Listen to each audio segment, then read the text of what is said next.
and Arbitrage, giving you some weekly updates. Did you want to talk about Sean's birthday? No, we talked about it on the last podcast, but I'll go into my normal be stacking, be stacking, be stacking, right? If that's ounces of either gold or silver or any precious metal, platinum, palladium, and we talked about last show, even copper. Copper is a good buy. Copper has been it's been up. It's been up exponentially. So copper is a good buy. Be stacking your satoshis, right? You want to be stacking your satoshis. You want to be dollar cost averaging your satoshis. This is what you want to be doing, and daily. Keep this stuff on your mind daily. We're gonna wait till a couple people get in the room. I did want to remind people this is our 99th episode. All right, so we will be having something. We'll try to have something special for the 100th episode. We got some. We sent some things out to some people, see if they want to join on the 100th episode. So definitely, it's been a good run, 100 episodes. We're not quite where the gentlemen are, where they're over 1,000, but we're getting there.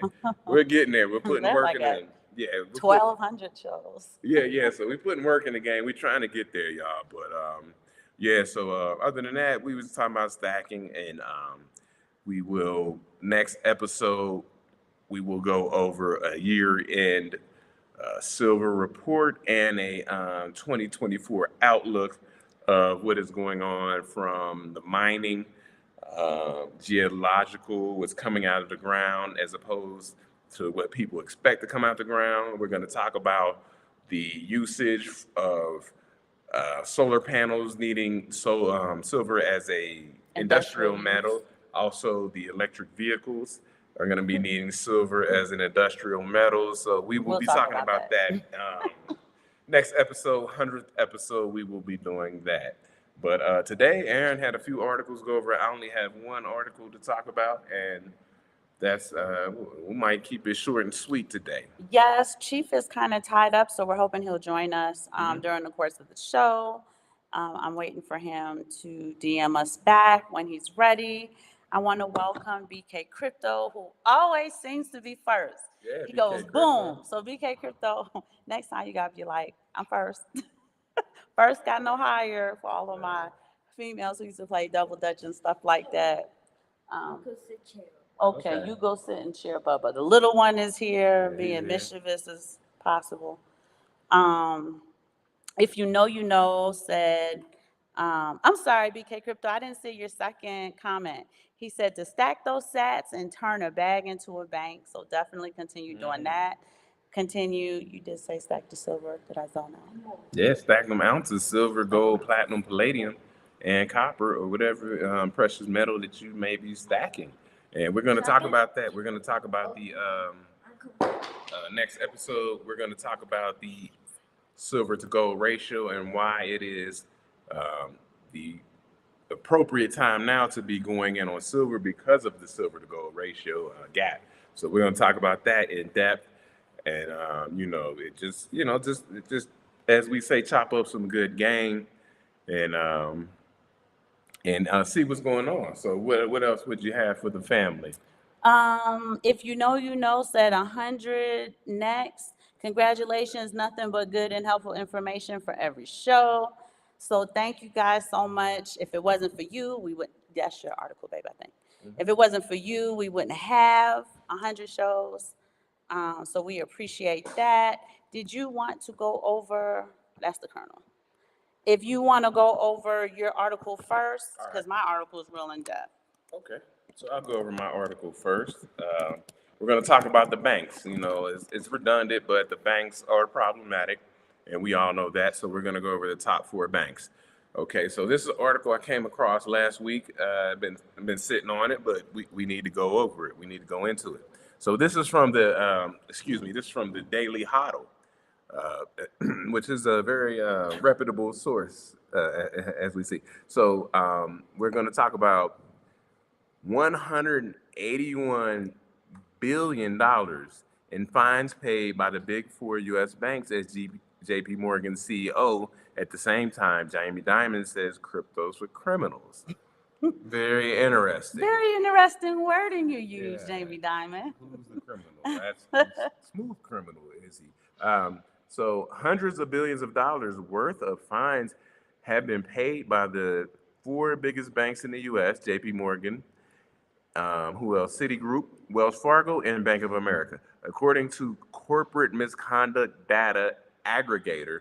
So this is an aggregator of corporate misconduct. It's called Violation Tracker. Bank of America, Wells Fargo, Citigroup, and JP Morgan have now collectively paid a staggering 181 billion in penalties since the year 2000. So we'll go over a little bit of that. Did you want to say anything in between? I mean, I can go into the numbers. Did you want to say anything? I can't stop giggling at the article, right? Because I'm stuck on the cryptos were criminals yet. Yeah.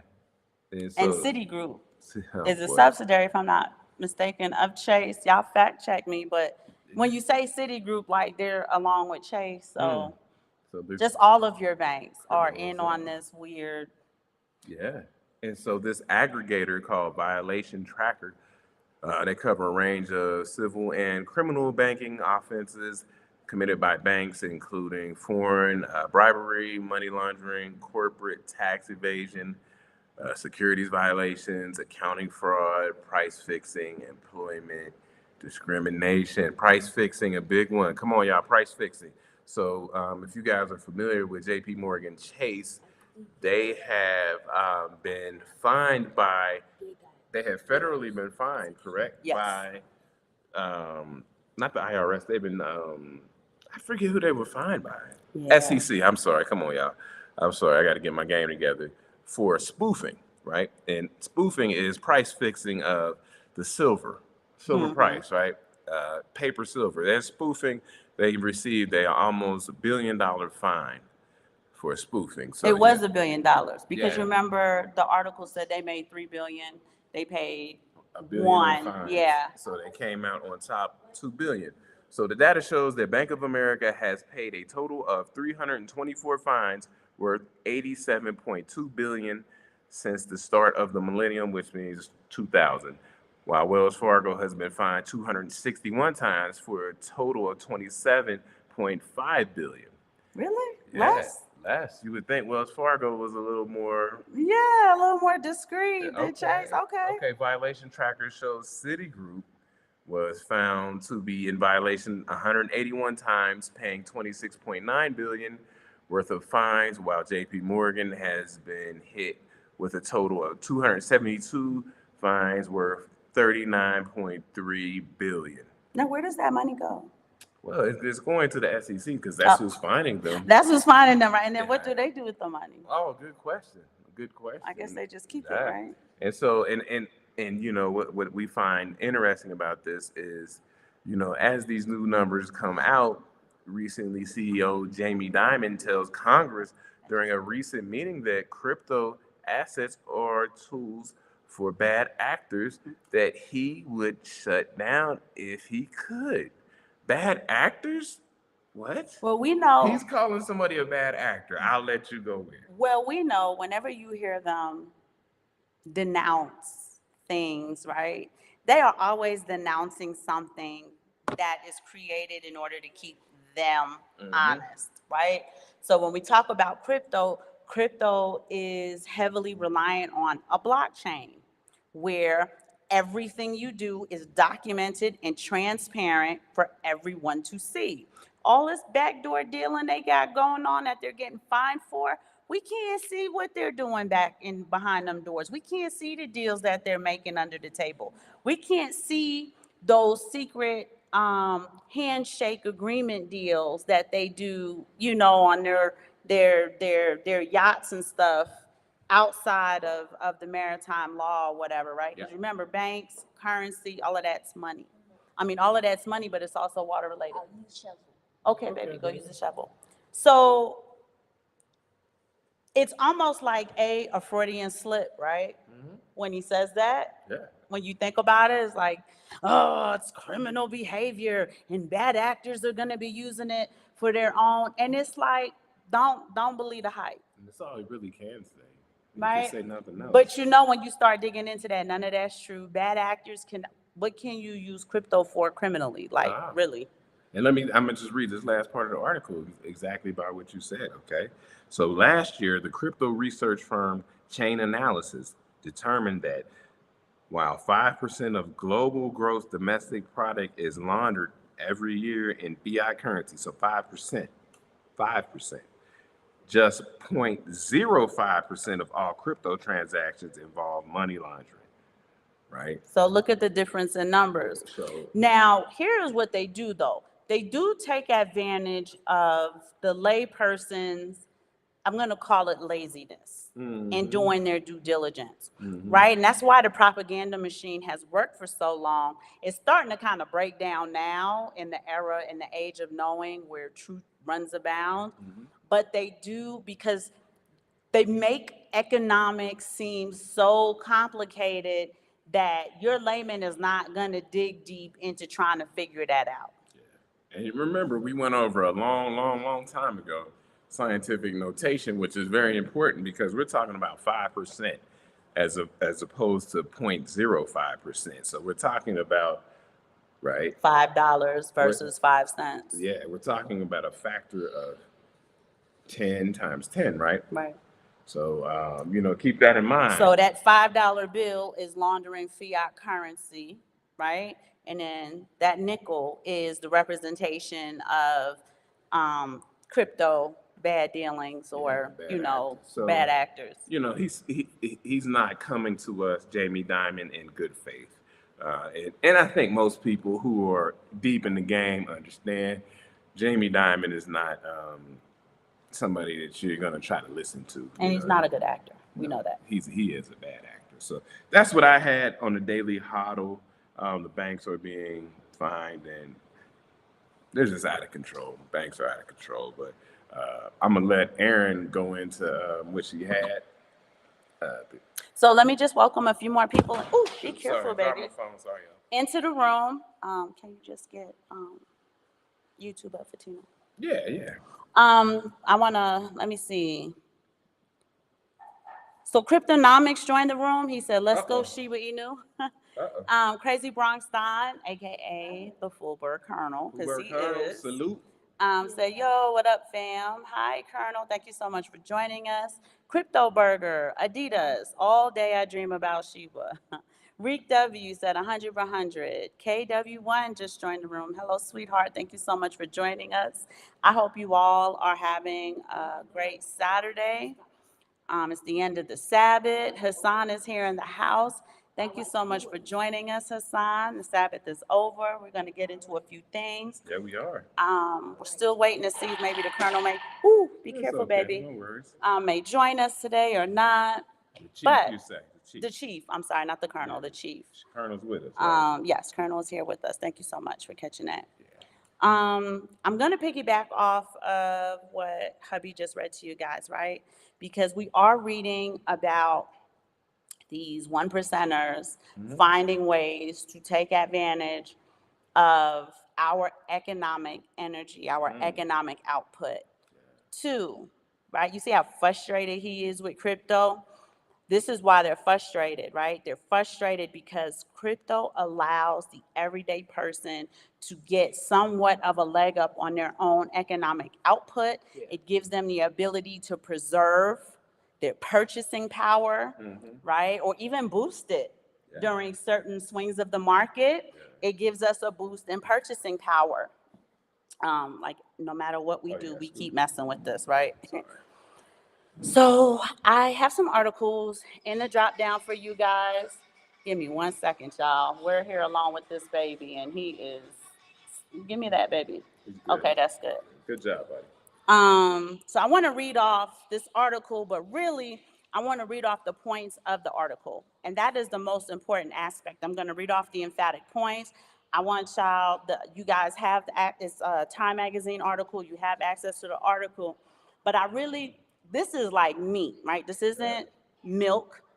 This is meat, right? This is a whole meal. And I want y'all to kind of like chew on it, meditate on it, Let it marinate in your soul so that we can really understand that the economic war they've been waging against us, according to this article, has been since Yeah, 1975. and like she said, this is also giving you information that is going into the future, right? Yes. So projections out in the future. So you, as a person, that we, people that we talk to, you can elucidate ways that you can make changes moving forward. So that's why these articles are very important. So these articles are really referencing the W-2 employees, so Yeah. your 9 to 5er. Okay, so I just want to understand what demographic that they are looking at. Doesn't necessarily not count your 1099 or your contractors. What's wrong? You okay? It doesn't necessarily not count your 1099ers, your contractors, but it really does focus on the W-2 employee. Yeah. Oh wow. That's a lot of points. I jotted Oh, all you of the points typed it. down. No, I just copied and pasted. Okay. So the article is basically saying that the top 1% of Americans have taken 50 trillion with a T from the bottom. Now it says 90%, it really should say 99%, right? Because when you Yeah. do the math, that doesn't make sense. So I'm going to keep using 99%, even though many of you guys are going to be reading the article for yourselves, and notice that it keeps talking about the top 90%. So that's 50 trillion that would have gone into the paychecks of working Americans had inequality held constant. Now, keep in mind, Time Magazine, we have these economic scientists, is what I'm going to call them, who have did this study from 1975 to 2018. Okay, 50 trillion that would have built for larger and more prosperous economy, 50 trillion that would have enabled the vast majority of Americans to enter into the pandemic for a more healthy, resilient, and financially secure. They're going to constantly be talking back to the pandemic, which was 2 years ago for us, but the article, I think it was written in 2020, but they are going to be referencing the pandemic. Yes, thank you, sweetheart. It says, imagine how much safer, healthier, and empowered all American workers would be if that 50 trillion had been paid out in wages instead of being funneled into corporate profits and the offshore accounts of the super rich. Imagine how much richer and more resilient the American people would be. Imagine how many more lives would have been saved had our people been more resilient. For example, are you a typical Black man earning at least $35,000 a year? You're being paid at least $26,000 a year less than you would have should the distributions held constant. Okay, so look at that. That's almost $30,000 less than a person should be paying based on the same economic output being output from 1975 to 2018. Two, are you a college-educated, prime-age, full-time worker earning at least $72,000? Depending on the inflation index used, rising inequality is costing you between $48,000 and $63,000 a year. And when you start doing the math, right, 72,000 minus 63,000 doesn't leave you with much. And they're showing you that based on the same economic output, this is the problem that you're having. I got something on my headband driving me crazy. If you earn below the 90th percentile, the relentlessly upward redistribution of income since 1975 is coming directly out of your pocket. It's coming out of our pockets. As Price and Edwards explained, from 1947 through 1974, real incomes grew close to the rate of per capita economic growth across all income levels. That means for 3 decades, those at the bottom and the middle of the distribution saw their incomes grow about the same rate as those at the top, right? So it gave workers from 1947 through 1974, it gave them a chance to get the same increase in wealth growth as someone at the top. But let's talk about why that is.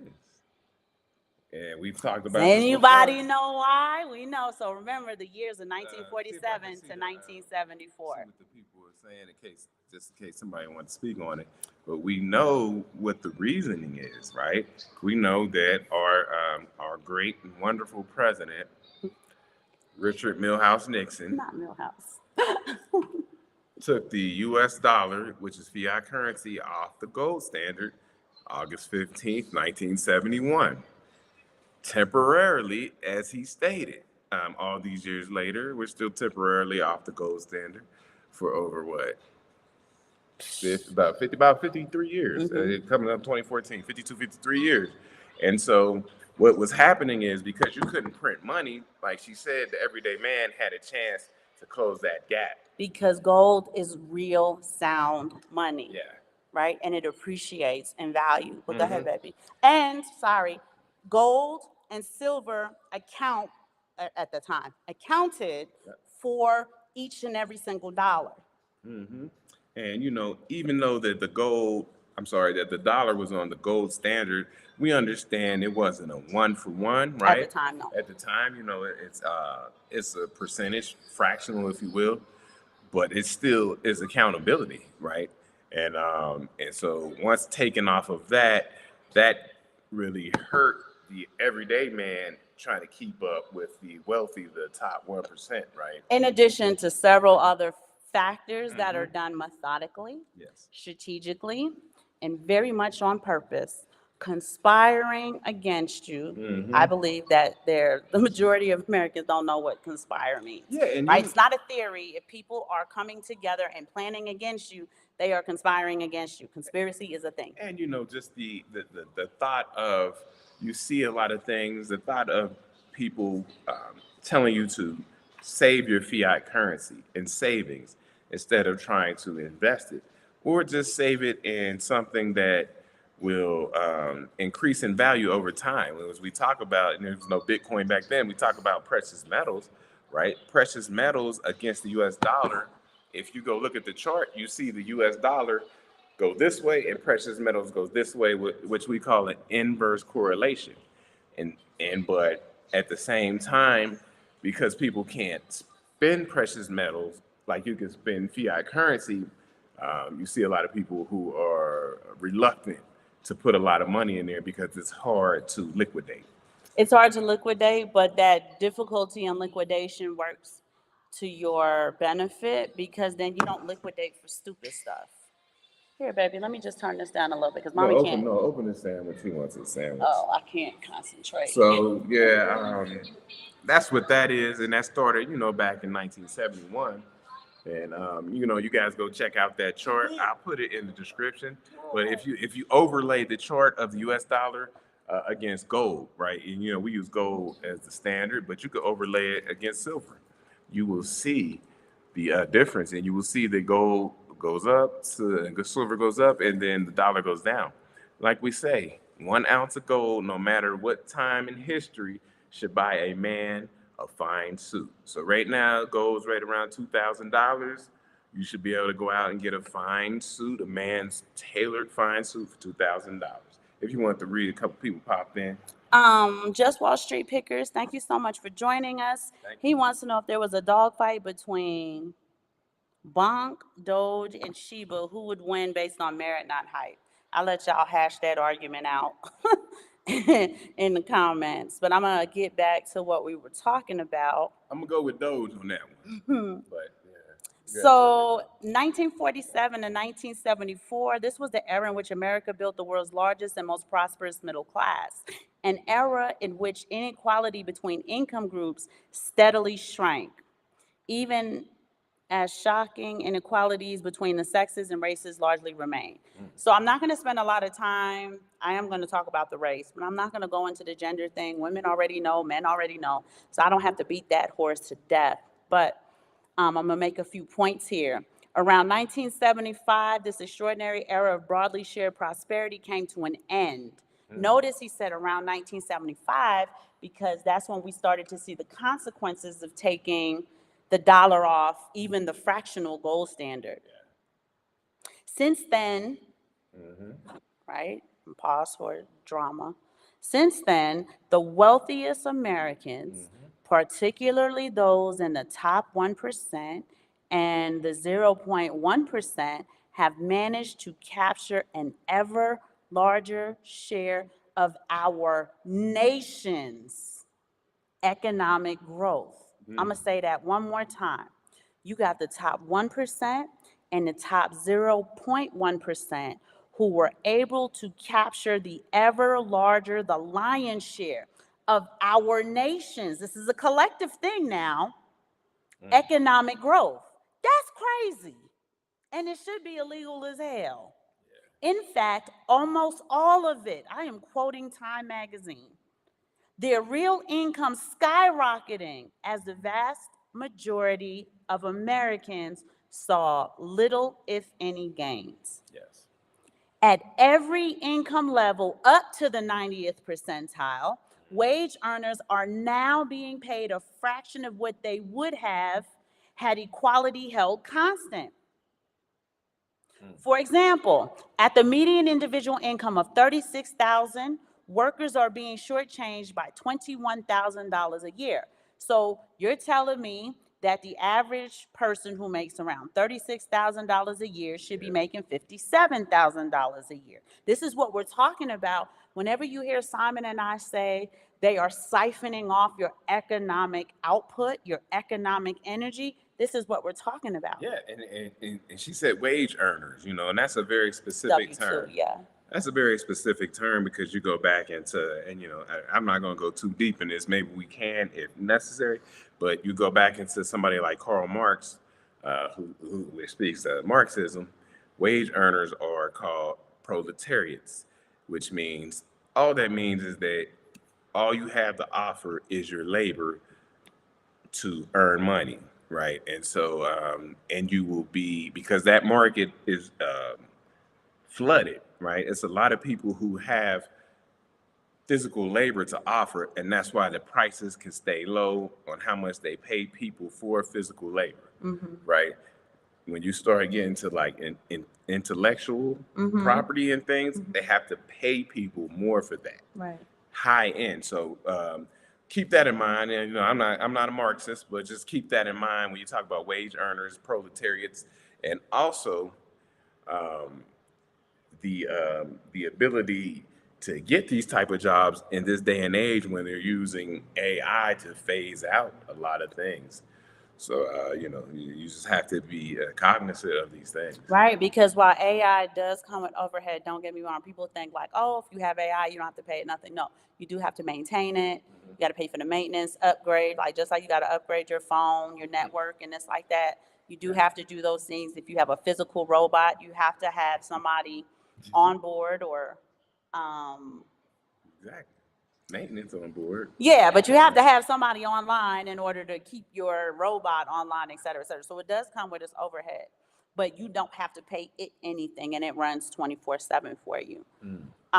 That's another way that they're going to find a way to siphon off your economic energy, right? By just simply replacing you. So let's talk about that. I mean, we've been over this before, but no, let's go over it again. We talked about economic energy.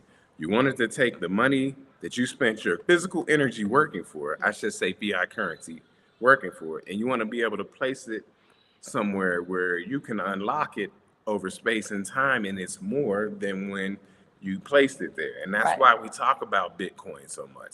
That's why we talk about precious metals, so that you can unlock the energy you put in to get this fiat currency and unlock it at a later time and date. And that is a big thing in thermodynamics. We had a show about that, but we can always go back into it because it's very important. I think it's great too that Time Magazine did provide this economic time study because it gets you to see exactly how your economic energy, how your economic output is being siphoned off, at what level, at what rate, how much it's costing you, and so on and so forth. It is actually a great biometrics Yeah. for you to look at There you across go. the I love board. it. Biometrics, analytics. This is what we're talking about. Well, I say biometrics because we're talking about human Yeah. energetic output versus economic input or economic revenue. What's wrong, babe? I just wanted to check to see. I think somebody had spoke. No. Okay. No more comments. So we said that individuals earning on or about 36,000 are being shortchanged by 21,000. They really should be making at least 57,000. Unlike the growth patterns in the 50s and 60s, this is what Price and Edwards, they were the ones who conducted this economic time study for you. The majority of full-time workers did not share in the economic growth of the last 40 years, right? Last 40 years. On average, extreme inequality is costing the median full-time worker about $42,000 a year. Yes. Let me read that one more time. Yes, indeed. This extreme, that's the word that they used, inequality is costing the median income full-time worker about $42,000 a year. Yes, and this is something that Max Kaiser, And Stacy Herbert, Bitcoin OGs they spoke about. And you can see the charts about it. And what it will show once again is an inverse correlation. What you see is the 1%ers money going this way as you see the average middle class workers income going down.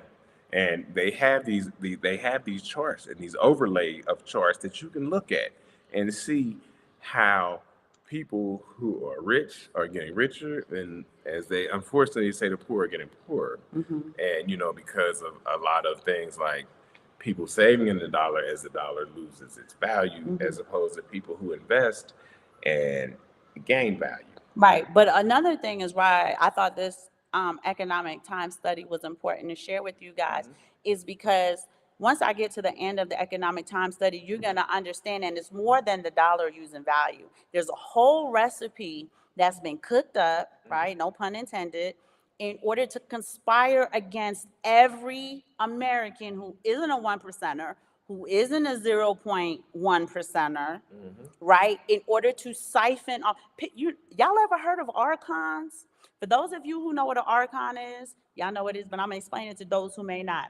Picture an entity consuming your energy. If your energy was like let's say it was like a smoke that walked around you, these entities are siphoning off as much of that smoke off of you as possible, leaving you what we would call economically emaciated. Just like how you could see somebody who don't eat, like if they had a parasite or a tapeworm, and the tapeworm was taking all of their sustenance and they just kind of like wasted away. That's what they're trying to do to us collectively, individually and collectively, and they're trying to basically economically emaciate us. This is true. And this is why we always speak about arbitrage, because we've talked about this.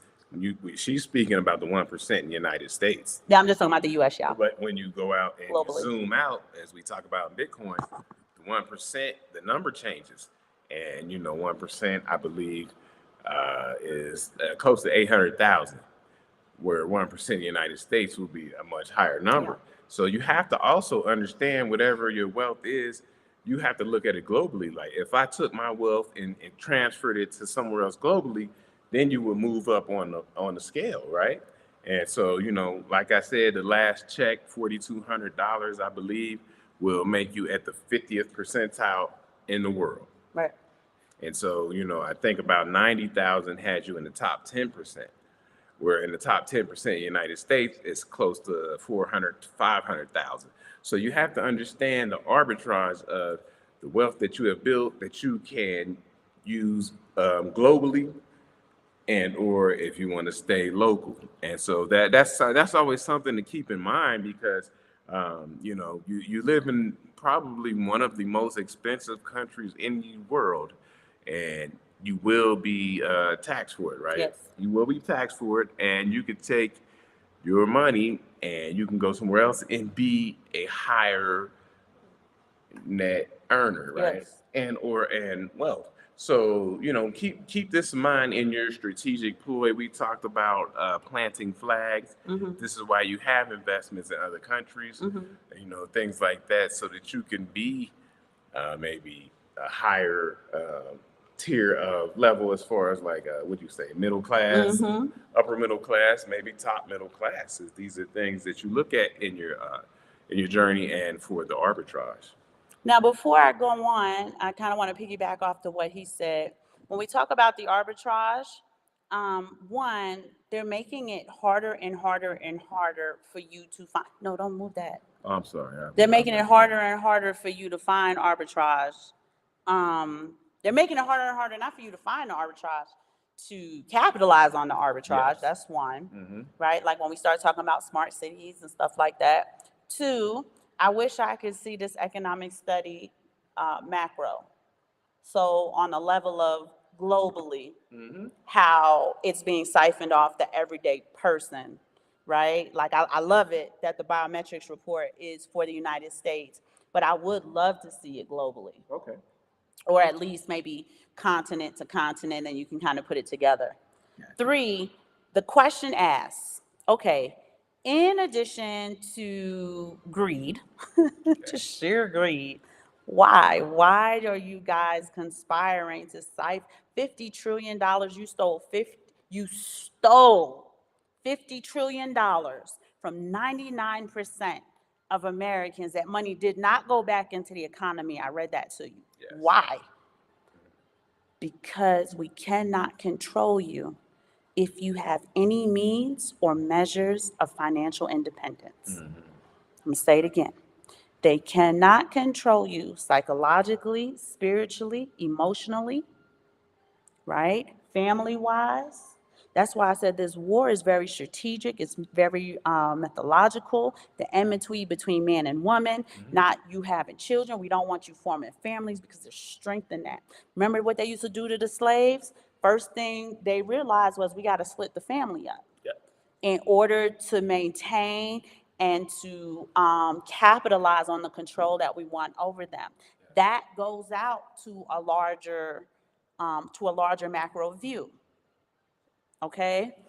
Let me just read off some of your comments. The Colonel said, yes, indeed. Go back and break it down. PFC Wells, thank you so much for joining us, PFC Wells. You know, we always love to have you. You've been with us for a long time. He said, hello, hello to the room in Spanish.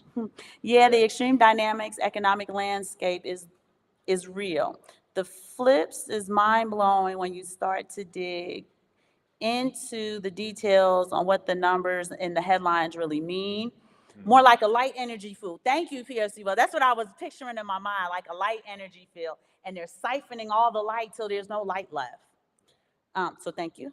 PSC Wells said middle and upper middle class is relative to what market you live and operate in. That's true. But let me tell you, as far as we're talking about the U.S. market, they are trying to obliterate the middle class, right? What they want is what typical countries have, and that is the wealthy and the impoverished. And that's it.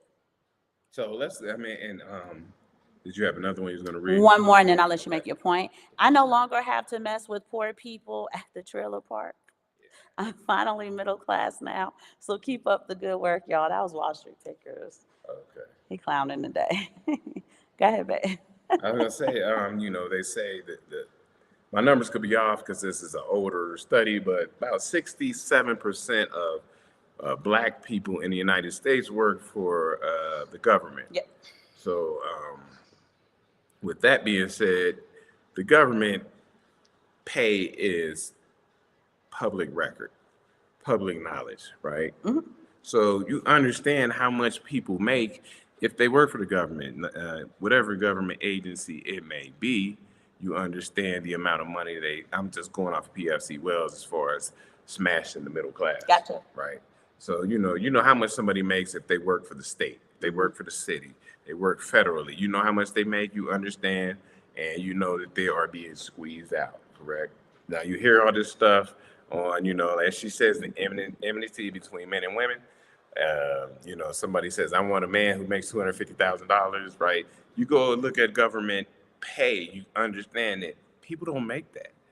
People do not make that amount of money. And then we also said that if he does make that, he's being shortchanged thousands of dollars, right? Tens of thousands of dollars at that. And we're going to get more into that in a minute. But the other thing that we wanted to bring up is when you have, and let's just talk traditional households, right? Yeah. This is why y'all can fight with me in the comments if you want to. I'm going to say what I'm going to say, and that's what I said, right?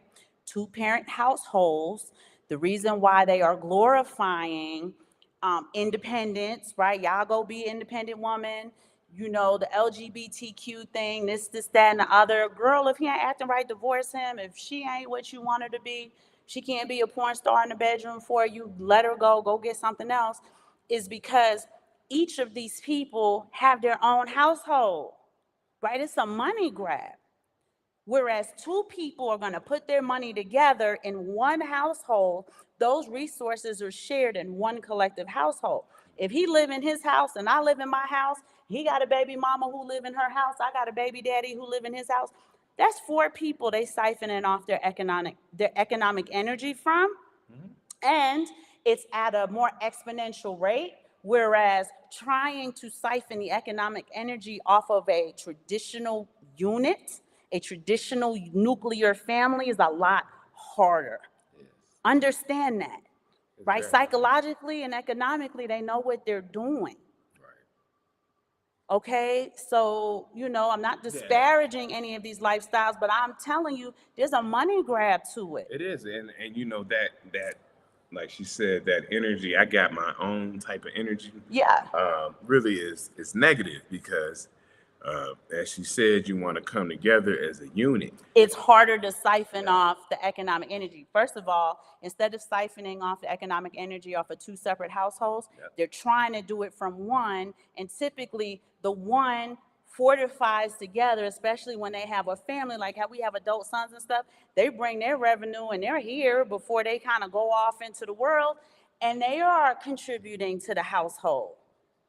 Right, so it's a fortified household, and it's just harder for them to siphon off. Not that they're not siphoning it off; they siphoning it off, right? I'm not saying they're not. It's just a bit harder than, instead of having this one family, you got him. He got a baby here. Child support go there. Child support go there. She got this guy here. His child support come to her. His child support come to her. But there's 5 people or 6 people that are contributing to this economic siphon instead of one household. Yeah, and when you go on here and you watch, because I know that it's loud in the community, these relationship shows, you often hear people, men and women, say, "I didn't see a two-parent household when I grew up," so they really don't understand and know how to do that. Right. And so what we're saying is, sometimes, not sometimes, probably all the time, the example of a two-parent household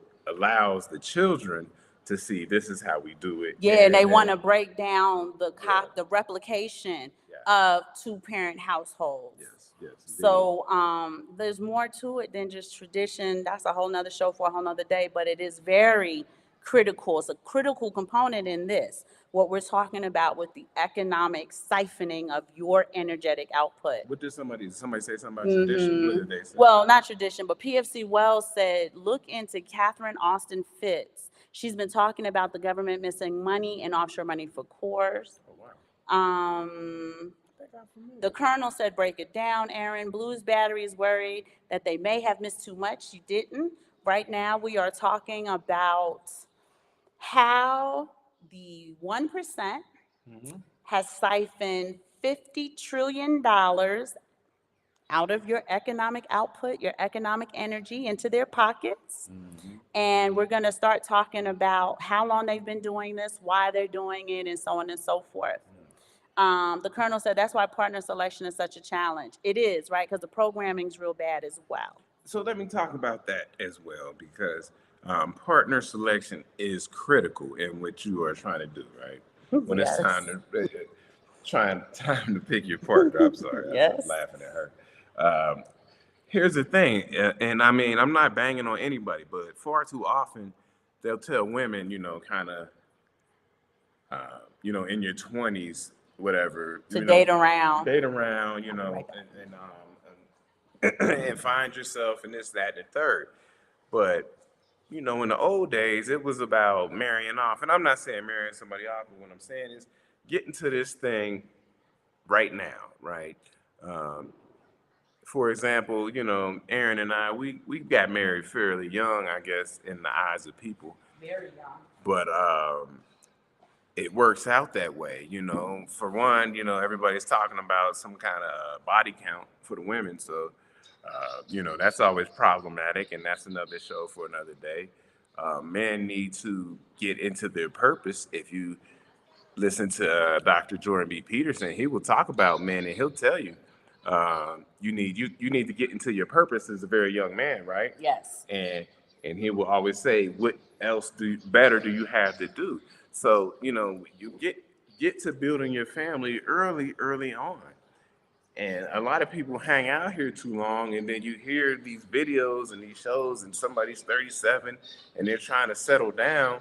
It's really, really hard at that point. And so A lot of baggage. a lot of baggage. Too. I don't know what y'all got going on in the world today, but I noticed they've been pushing real hard the ideology of women having babies in their 40s. Oh, Ashanti pregnant with her first baby. She's 43.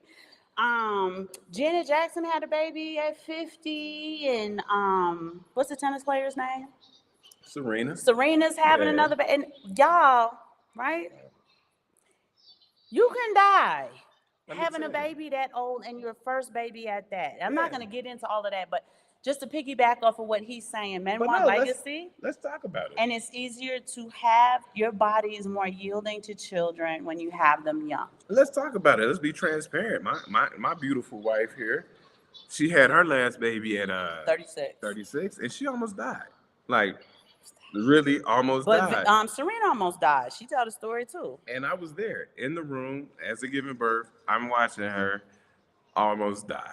I'm looking at the medical staff like, what are we going to do? What are we going to do? Mm-hmm. Eventually, we got it under control.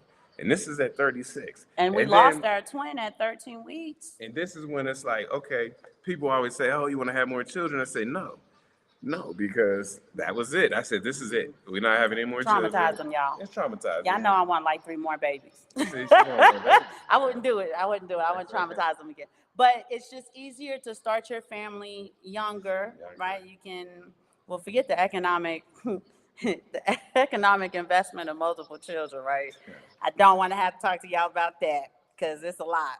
But we're just saying that a lot of the rhetoric that's out today is bad rhetoric. A lot of and this is based on experience. This is based on talking to a lot of people, but the rhetoric is bad because at the end of the day, behind it, it's always some type of money grab. It is. It's always about some type of control, and the control is over your purse strings, right? If I can control your mind, I can control your purse strings. And that's really what it gets to. If I can make you sick with food and sick with medicine, I can control your mind. If I can control your mind, I can figure out ways to pull the money out of your purse strings. But I'm going to make you work for it, right? Wealthy people, they don't work for money. Their money works for them. We know this.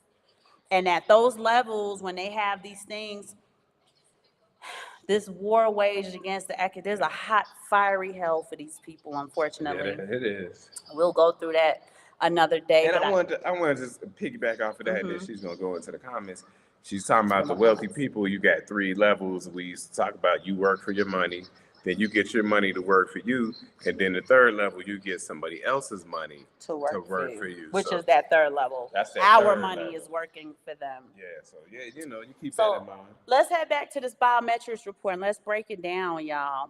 Half, so this is 50% of all, that's 100%, full-time workers, right? At 50,000 or a bit below, now earn less than half. They are at 50,000. You're earning less than half of what you would have had your income been properly distributed based on the numbers from 1975 and keeping up pace with the economic growth, right? So many of you guys are TikTokers and Snapchatters and Facebook reelers and Instagram reelers.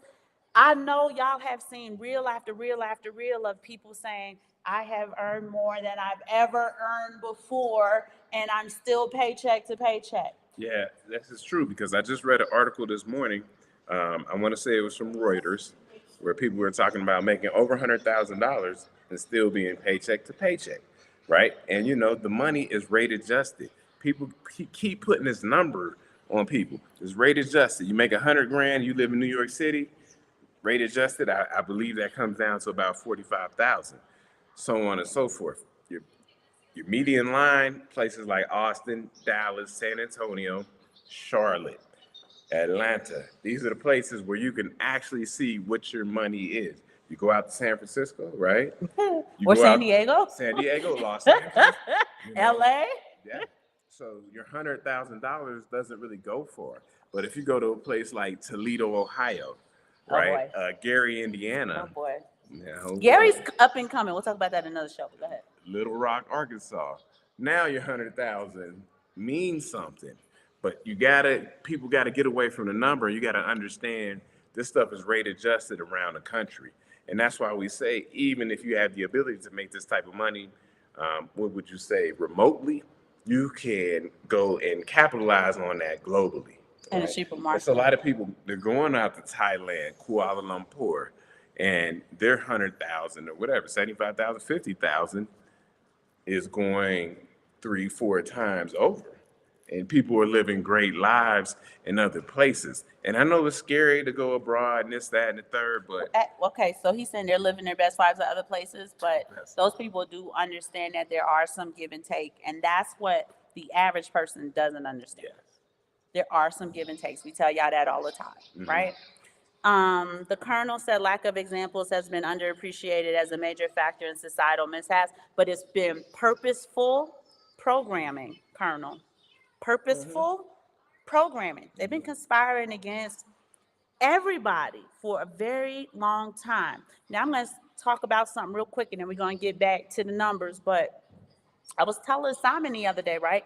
We hear, let me choose my words carefully. We hear Yeah. women in general talk about men ain't this and men ain't that and they cheat and yada, yada, yada, and they do this and they do that. Let me tell y'all something. When Donald Sterling was running around with that young Asian chick who and disrespected Magic, his wife didn't say, you ain't it and I'm leaving you. They conspired together to figure out how to save the franchise because it was in trouble. And they were forcing him to sell. You didn't hear Melinda Gates say one word when it came out that Bill Gates been dating that other young girl. And I'm not saying it's okay for men to cheat on you. I'm not saying that. I'm just saying that rich people move differently than we do. Yeah. The women get together with the men. Even when y'all look at Jeff Bezos' wife, he been running around with that little plastic thing forever, right? His wife didn't say one word.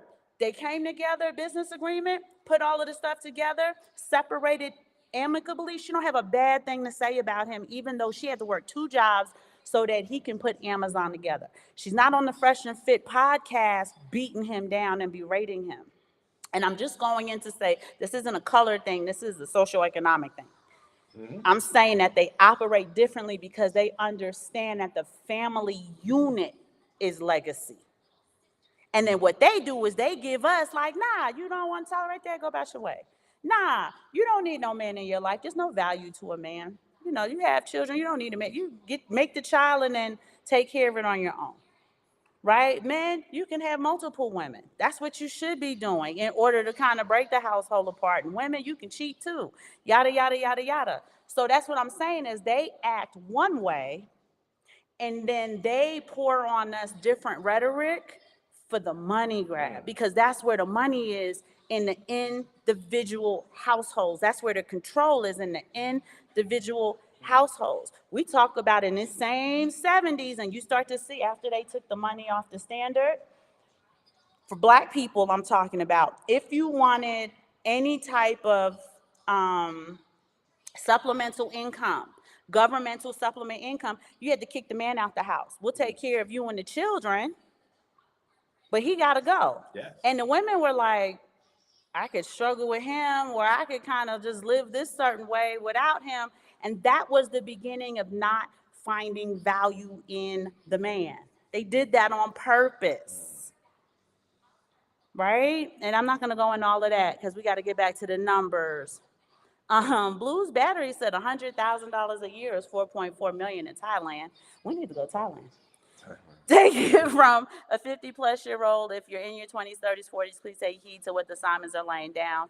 Make use of your time because you can't get the time back. Yeah, you can. Guru James said, "What's good?" Guru James in the house. Thank you so much for joining us, and Guru James. I'm not sure who said that, but man, What? about you can't get the time back, man. That was the Colonel. Okay, people have to understand time is your most valuable Commodity. So we always have to be cognizant of that. How you use your time. All right. Now the colonel used his time very well. This is a full bird colonel in the military. He uses time very well, right? I think so. Over the course of time, I would agree. People don't use their time well. One of the things that we like to say is you see in the in this kind of younger generation, and I'm not banging on younger generation, but people kind of popping back and forth in different jobs, different things, entrepreneur, what you do. But like somebody like the colonel put it down and master that particular thing. Yes, he mastered it. He is the colonel. But that's also game somebody got to give you. This is true. This is right? true. Like or either that's the way you got to been raised and understand. There you go. So either or. But yeah, we always love the colonel, man. We're going to get the colonel on here live.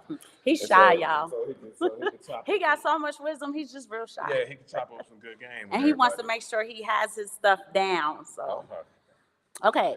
So I was telling y'all that 50% of all full-time workers, 100%, making at least $50,000, earn less than half than what they would have, right? And I brought up the TikToks and stuff about people saying this is more than they've ever earned. Imagine if they were actually earning what they were supposed to be earning. Okay? And then it says here, and this is the important part of what I'm about to say, this is per worker, not per household. That these people are earning less than half of what they had. So if you got husband and wife, let's say earning 50 and 50, they are earning less than, not half, 25, less than half. So somewhere between 15 and 20. Wow, run that back on me. Okay. I got lost in the So math. half, 50% of all full-time workers, 100% of them, So half of them. right, now earn less than half if they're making $50,000 a year. We know that half is 25, so less than half, and we just throwing a number out there, gotta be like 12.5. right? Okay. So they're making what, 12,500 on or about? Well, I Because mean, it's less than half. Doesn't say what the number actually is. but the half is half of 100%. Right. Okay. So they're saying that if you have a group of W-2 workers, and it's a lot of people, 50% of them are making less than half what they should be if they're making $50,000 a year. Right. And don't really even know it. Right. Right? So when you hear people say now, I'm making more money than I've ever made before, and I'm still living paycheck to paycheck, we understand the numbers now. Okay, let's keep it pushing. And that's per worker, not household. So that's everybody. Okay. They said the 25th percentile households comprised of a married couple with one full-time worker earning, it says, thousands of dollars less in 2018 than the comparable household of a married couple with one person in 1975. Okay. It says, and 50 and 66,000 less, respectively, than if inequality held constant. So when they do that math over the time, this couple, this household with a married couple, let's say only one person's working, because that's what it was back then, right? Let's say this is talking about only one person working, they're making 50 to 66,000 less respectively than they did in 1975. Right? So let's talk about that. And we know that 66,000 is closer to 100,000 than it's not. Just meaning like how much you're really losing. So let's talk about that real quick. You know, back in those days, she's talking about, I can go back 60s, 70s. One person working in the household, that was the blueprint. Usually it was the man who worked, the woman kind of stayed home with the children, right? This was another tactic splitting up the family where they forced both people to have to work. Work. And then all of a sudden, you got There's to take nobody to watch the kids, or You gotta nobody take- respectable to watch them. you got to take them to daycare. You got to do Mm-hmm. this and that. And it's really hard in today's economy to find a type of job where one person can work and one person can stay home. Typically, you'll see the man working and the woman staying home. You hear a lot about this high value man, $100,000 and above, so that he can work, she can stay home. You know, this becomes problematic and you know, in different ways, because what you have here is you got two different things, which what I say is two different things. You would see somebody who has built themselves up to be a high earner, if you will, and then have a woman come along, and or the alternate is you see somebody who got with a woman early on, what I think is better, and she stayed with you while you built yourself I up, think so. right? And so you see a lot of that back and forth, high earners, this, that, and the third, too much entertainers, too much athletes, and all that stuff, right? Pushing foolishness down your throat. We'll Because talk we're about that in a minute. because we're dealing with real people who get out here, whatever your job is, your profession. If you're an entrepreneur, we're dealing with that type of people who have to build themselves up. You know, there are people who say, you know, especially men will hit their financial stride around the age of 45 and moving forward.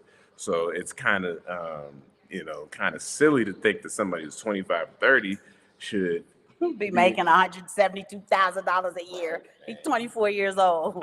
I go over this. You guys fact check me, and you know, because government jobs are open to the public. The mayor of New York City makes $200,000 a year. That's the mayor of New York City. The director of the FBI makes about $180,000 a year.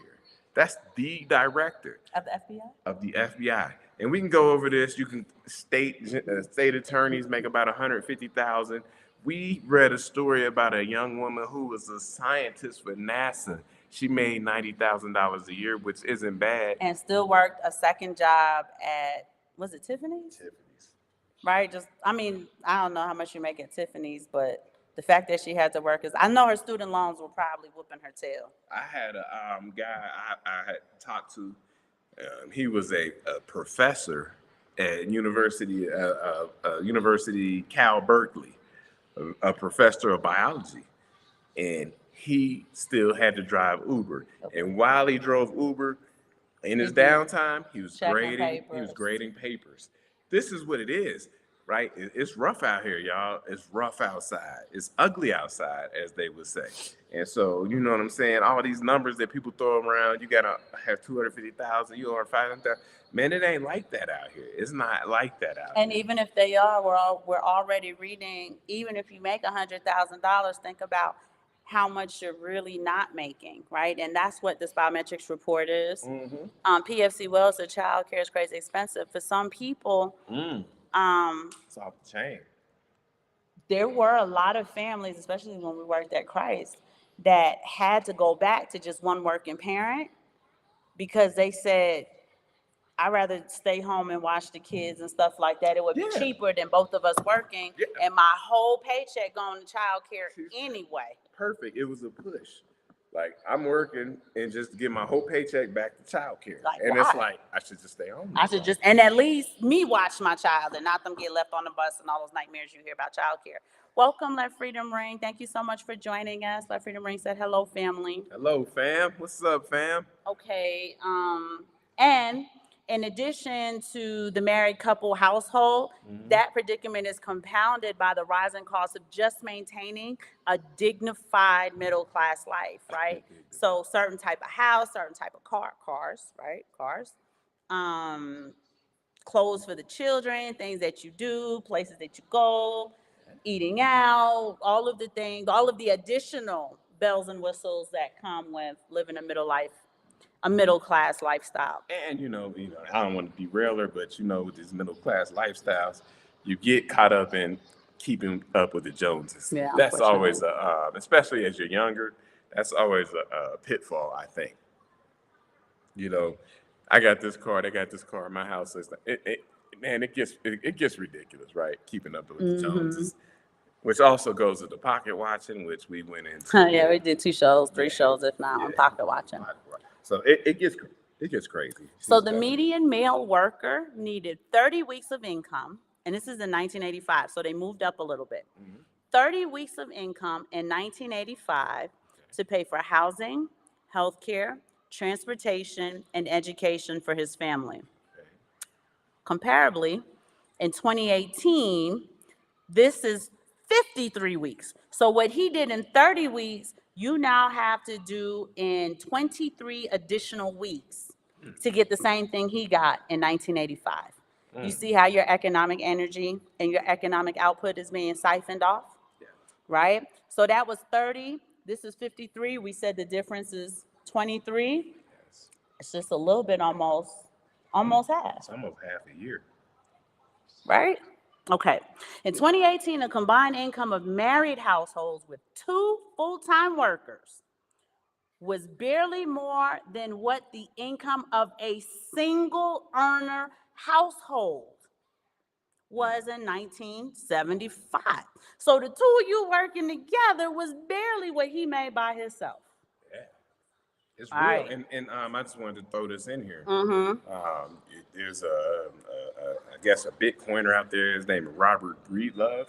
Oh yeah, I remember Robert Breedlove, and he talks about what is called time theft. Yep. And that is exactly what she's talking about. Mm-hmm.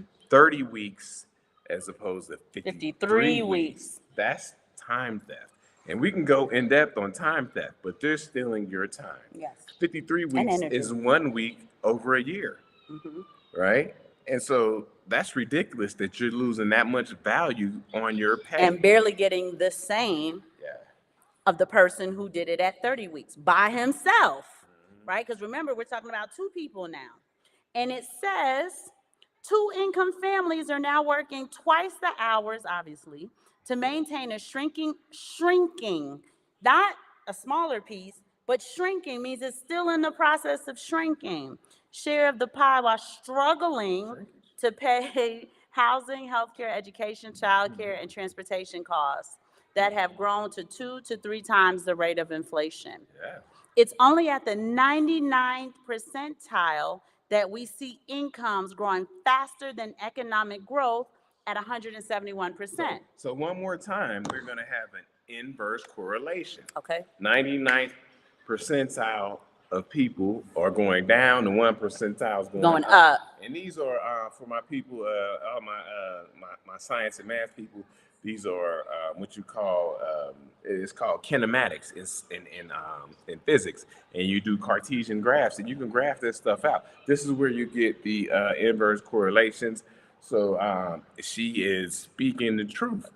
She's speaking the truth about the 1%. 1%, right, is seeing economic growth at 171%. Based on what I've read to you, we are seeing loss at over 50%, at over 50%, right? Because they kept saying less than half, less than half, less than half.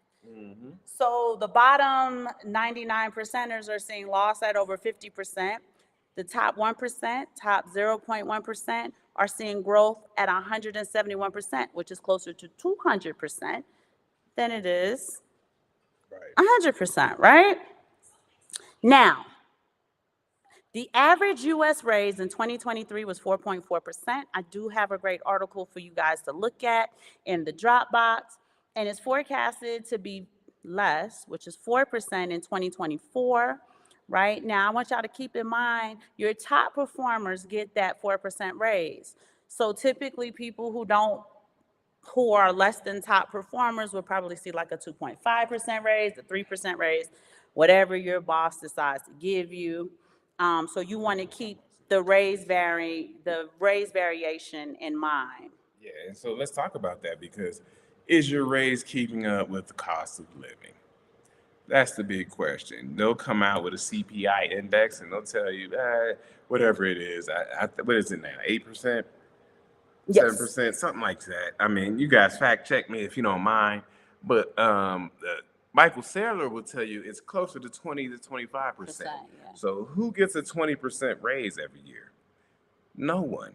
So is your raise keeping up with the cost of living? And that's what happens. Also, for my I'm sorry, my I guess my retired people out here, you will get a cost of living raise, right? Mm-hmm. But what will it be? 3, 5%? Yeah. So your retirees aren't even getting raises that keep up with the And cost those of are living. high. Like Social Security, I think, did a Yeah. 2.5% And so raise. what happens is you see people who, if you live long enough, you kind of run out of money and you can't afford what you could afford because when you retire, in some situations, you retire in a locked in number. Yep, a locked-in And rate. you're going to get this amount percentage as you go on. There's different type of retirements. You don't always have to retire in a locked in number, but your cost of living average is not keeping up with the inflation, Right. and that's tough. That's tough. That's why you see older people really having a hard time as they get kind of towards the end. Yeah. So this is things to think about. We all have parents and family members, so these are things to think about as well.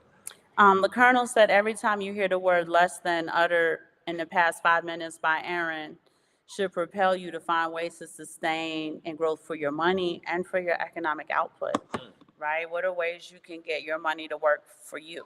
Mm. Is it possible for somebody else's money to work for you in a very legal manner? Isn't that possible, right? I want to welcome Caden Ford. Caden Ford wants to know what opinions people have on crypto wallets. I would appreciate if the group chat can help Caden with crypto wallets, only because I think that this information that we're given today is extremely important, and I want you to understand why you need a crypto wallet to begin with.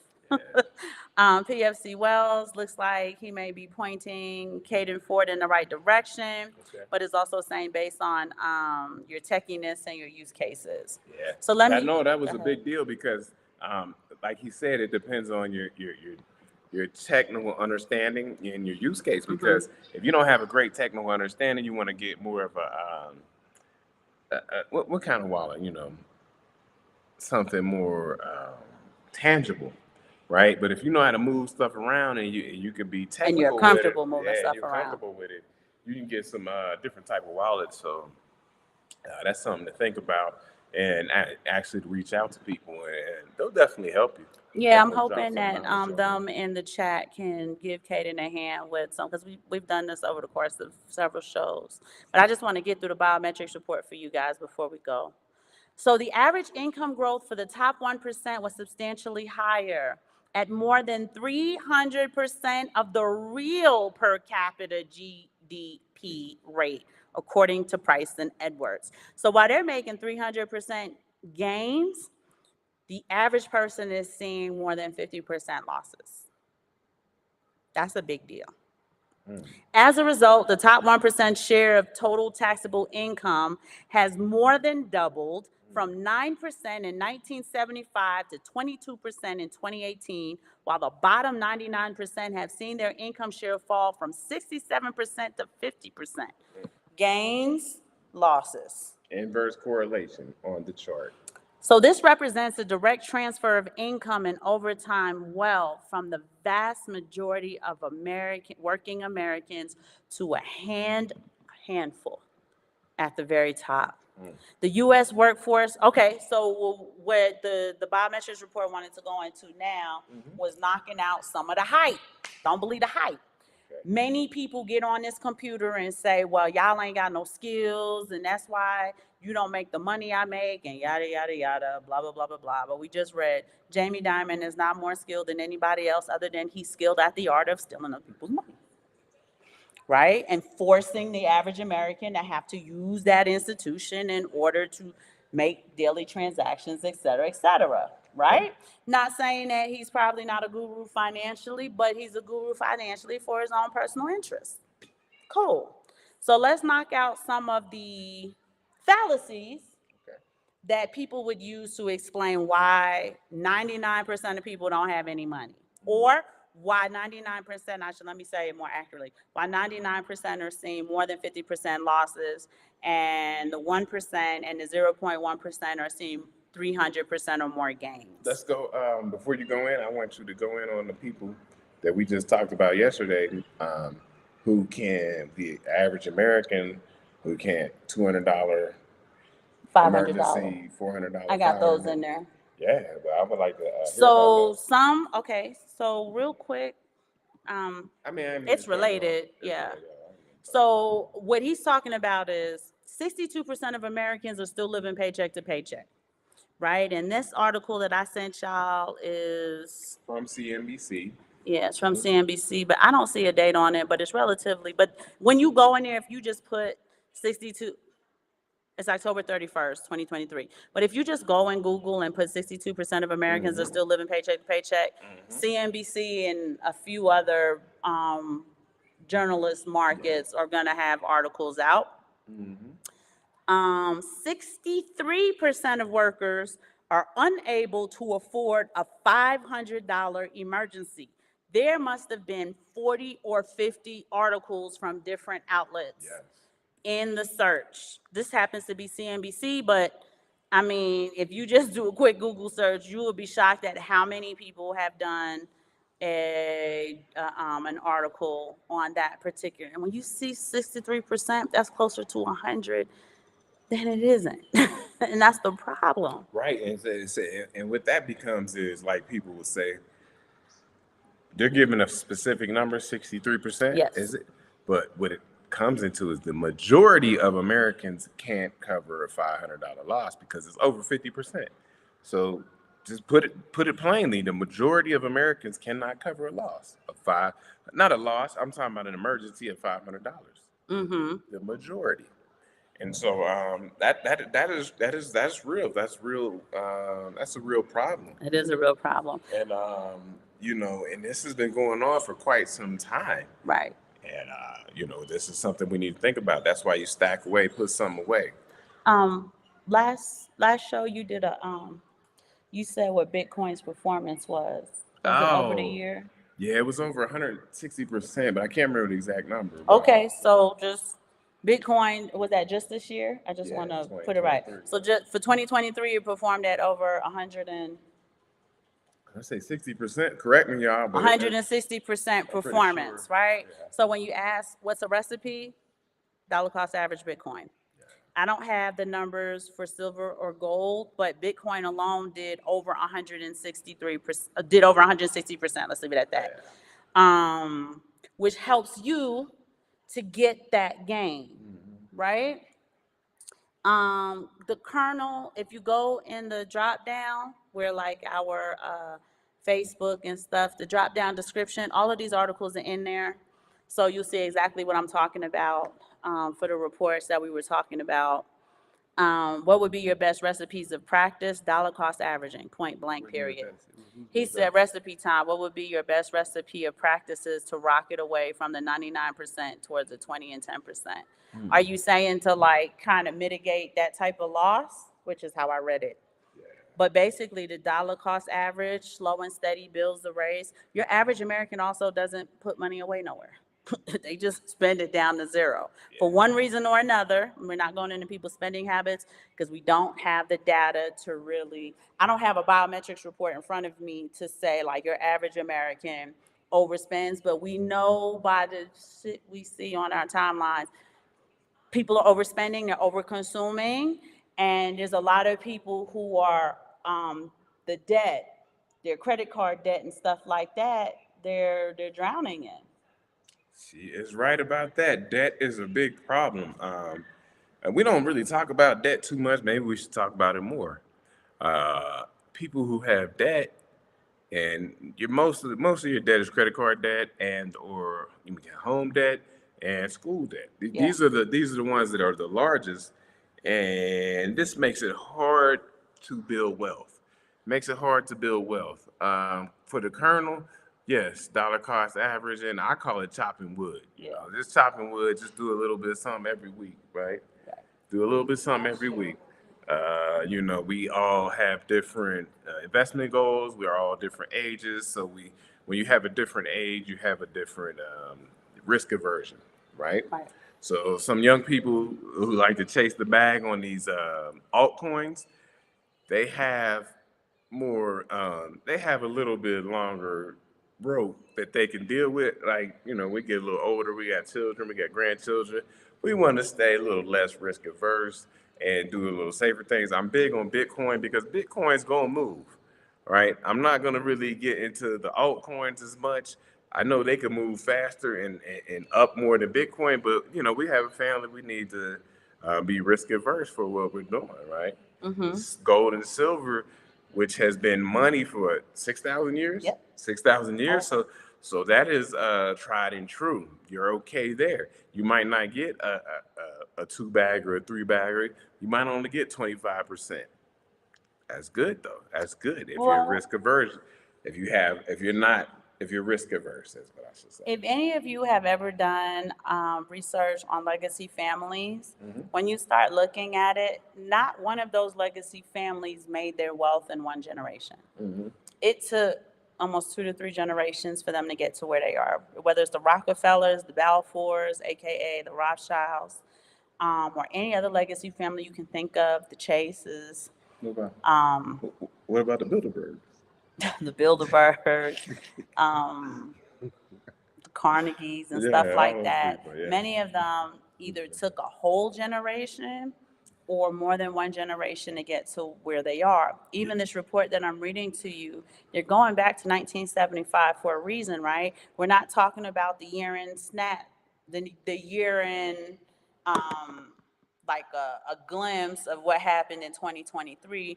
They're showing you from 1975 to 2018 should be at least spanning, It's almost 100 years. yeah, but at least spanning 2 generations. But also conversely, what I will say to her is, you have these reports out that about 80% of millionaires now created their own Well, wealth in one generation, their generation. And why is that? Because the dollar was taken off the gold standard. Back then, there was accountability for $1 to an ounce of gold. There used to be a time you can go in there with your dollars and say, you want to redeem this for for my ounces of goal. gold, right? So that's when people had to work harder, right? Over But they generations. saw more exponentiality in their profits. Okay, They yeah. didn't need loans. Now, this is when it was a 1-for-1. So you guys go do your homework, right? This is before the Federal Reserve, and that's why the Federal Reserve got involved, and we'll talk about this fairly quickly. When the dollar was 1-to-1, right? We're talking about post-Reconstruction era. Mhm. So at that time, the black people, the black man, the black woman, they had all the skills, right? So when post-Reconstruction, when slavery was abolished, they lived in their town, white people lived in their town. And people above were noticing that all of the money was leaving the white neighborhoods and going into the black bank and then circulating the black neighborhoods because black people couldn't shop at the white stuff, right? So circling in the black neighborhoods. One of the other major critical things that these bankers noticed was that black people in their rise didn't need loans. Break it down. They would work and save their money, and if they needed a new wagon to do whatever it is they did, new tools, so on and so forth, they didn't need loans from a bank. The white people did, right? So they were trying to figure out how can we tap into this because our money is leaving our community, going into their community and circulating hundreds, if not thousands of times, right? Because we set up this weird, right? And I can go into why they bomb places and why they drown places and stuff like that. This had a lot to do with it. And can I say this? And we can go into this, you guys let us know. There are people who say that segregation was one of the worst things ever to happen to black people. Integration. I'm sorry, integration. Integration was one of the worst things that happened to us. And that's another show for another day. But it is economic related, so we will have that show. But I'm making these points to say that they didn't need loans, meaning that while the white people wanted debt to run the financial system, that was not the case in these days. And they were trying to find a way, how can we put people into debt to make money off of their money, to get their money, to get our hands on their money? And then we'll go into the Federal Reserve Act. You guys know how that goes. I will do a whole show on this if that's something that y'all want. But now right? Fast forward. Notice we keep talking about 1975, because you're starting to see, we always talk about we're scientists, right? We are seeing as scientists, and Price and Edwards surely saw it, the cause was completely taking it off of even the fractional reserve system, where the dollars were worth nothing now, right? And you're seeing now in 1975, here we are, we're going to use this as the benchmark, and then zoom towards 2018 and notice how much loss. When I say we are seeing less than 50% loss, you got to remember that collectively that number is freaking huge. Right? And then when we talk about, not that the number's not huge, you're talking about a handful of people at the top making 300% gains. Mm-hmm. But collectively, the nation is seeing huge losses, and we are feeling the effects of those losses every single day, more now than ever. Again, your TikTokers, people are getting online and saying we are making more money now than we ever have. I'm showing you they're making less than they actually should be making, and they still can't put their money together from paycheck to paycheck. Okay. So, as a result, I said that already. Represents a oh, okay. So we wanted to like knock down some of the hype about education. Okay. So the U.S. workforce is now better educated and more urban than it was in 1975. It's also far less white and far less male, with white men falling from over 60% of the prime age workforce in 74 to less than 45% in 2018. In 1975, the median income of a white woman was only 31% of that of the white man. By 2018, white women were earning 68% as much.